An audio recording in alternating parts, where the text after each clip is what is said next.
Salut tout le monde! Comme promis, la petite vidéo de comment je m'organise au quotidien pour remplir mon bullet journal est sortie, donc c'est cette vidéo-ci. Donc pour que ce soit plus intéressant pour vous, je voulais aussi vous montrer comment je prépare un nouveau mois. Donc là je vous montre mon mois de février. Donc en fait tout d'abord je vais déjà regarder par rapport à mes objectifs de l'année que j'ai définis du coup en tout début de carnet. Après, en fonction de ces objectifs, je vais voir où j'en suis. Donc j'aurais déjà fait une petite conclusion, par exemple, par rapport à mon mois de janvier. Donc soit je fais toute une page, soit juste un petit encart, pour me poser, prendre le temps un peu de réfléchir de est-ce que j'ai bien rempli tous ces objectifs ou pas. Et du coup, ensuite, je vais essayer de définir par rapport à ce que j'ai fait, à ma progression et à ce que je veux faire en fait. Donc voilà, je vais aussi regarder mon mood, mon habit tracker, voir tout ce qui se passe, voilà. Au niveau de comment avoir le temps en fait pour remplir mon bullet journal, j'essaie de le faire, alors ça dépend des fois. Souvent je vais essayer de le faire le matin ou le soir, donc surtout le soir. Donc le soir voilà, je me pose, je prends le temps de réfléchir un peu à ma journée. En fait mes pages principales à remplir ce serait du coup tout ce qui est mood tracker, doodle day, tout ça. Mais du coup dès que je rentre souvent que j'ai plein de devoirs, de choses comme ça, là je vais utiliser mon carnet pour m'organiser et ce sera plus tard, soit en début de matinée, soit en fin de soirée que je me demanderai voilà que je mettrai que je remplirai vraiment mon bullet journal. Et donc c'est comme ça en fait que je fonctionne. Alors après c'est tout à fait humain d'oublier, de pas y penser, de pas avoir le temps de remplir son bullet journal.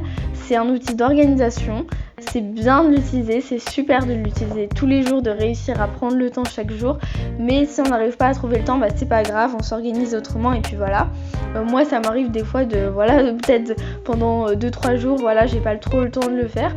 C'est pas grave, soit je le fais plus tard, soit je laisse un espace blanc, tant pis, c'est pas... Il n'y a rien de grave à ça, donc voilà. Faut pas culpabiliser par rapport à ça.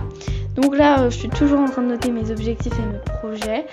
Donc le but vraiment, c'est d'essayer de trouver des choses qui soient faisables en un mois, qui soient ambitieuses pour qu'on ait vraiment une sorte de défi, mais pas trop non plus. Si vous voulez, je sais pas moi, apprendre...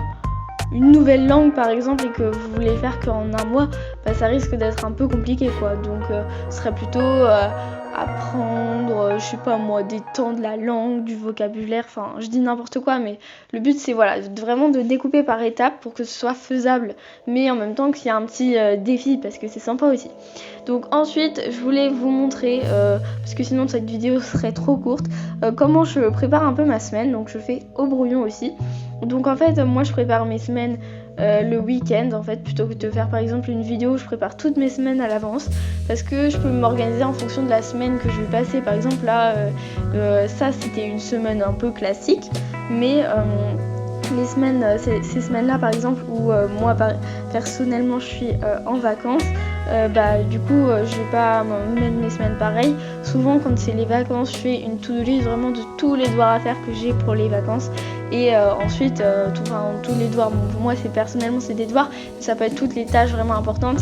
Et après sinon je mets pas trop de to-do list parce que le but c'est pas de profiter et pas d'avoir des choses à faire tous les jours.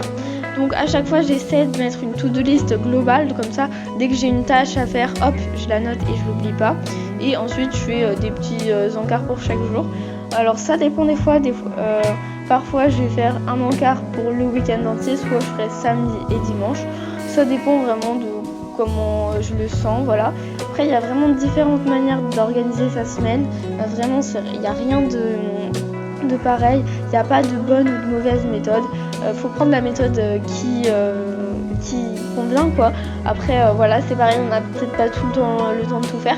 Moi je vous avais parlé de mon scrapbook, je voulais en faire tous les jours, donc vraiment avoir le temps d'écrire, de prendre le temps aussi d'écrire tous les jours tout ça. Bon, j'ai un petit peu c'est pas que j'ai abandonné l'idée, mais ça s'est trouvé plus compliqué que prévu.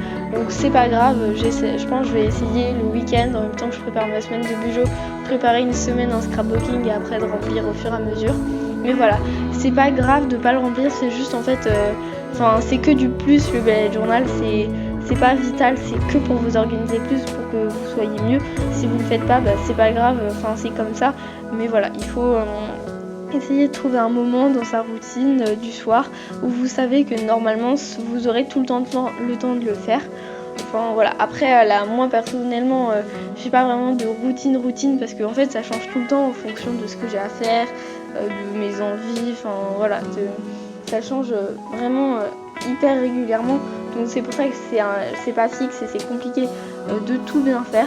Mais voilà, après c'est pareil, le mood et le habit tracker c'est pas obligatoire, normalement le but d'un bullet journal c'est juste de faire des to-do list, donc voilà, faut vraiment prendre ce qui vous sert et laisser de côté le reste. Et puis si vous n'avez pas le temps de le remplir, enfin franchement c'est pas grave, moi il y a des mois, il y avait 10 jours pendant lesquels je remplissais pas du tout, alors c'est pas bien et voilà, mais après il n'y a rien de grave et voilà. Je vous remercie beaucoup d'avoir regardé cette vidéo, j'espère qu'elle vous a plu.